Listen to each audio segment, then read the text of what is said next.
भारत से इबरतनाक शिकस्त के बाद बाबर आजम की आंखें खुल गई और उन्होंने होश के नाखून लेते हुए एक बड़ा ऐलान कर दिया।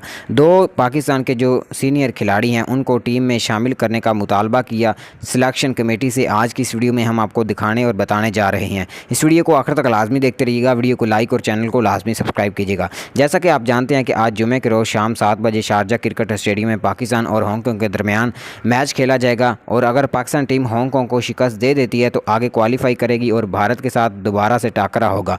बाबर आजम का कहना है कि हम हांगकॉन्ग को आसानी से जो है शिकस्त दे देंगे। उसके बाद जब हमारा भारत के साथ टाकरा होगा तो पाकिस्तान टीम फिर से हार सकती है। इसलिए ज़रूरी है कि मोहम्मद आमिर को टीम में शामिल किया जाए, शुएब मलिक को भी टीम में शामिल किया जाए। अगर ये दो सीनियर प्लेयर पाकिस्तान टीम में वापस आ जाते हैं तो पाकिस्तान टीम 100% जो एशिया कप की ट्रॉफ़ी है वो अपने नाम कर सकती है। इस मौका पर रमीज़ राजा का ये कहना था कि ये काम सिलेक्शन कमेटी का है, ये मेरा नहीं है। आप उनके साथ ये मुतालबात करें, अगर ये आपके मुतालबात हो जाएं तो अच्छा, अगर ना भी हो तो इसमें हमारे साथ नाराज़गी वाली कोई बात नहीं है। बाबर आजम इस वक्त काफ़ी ज़्यादा परेशान नज़र आ रहे हैं।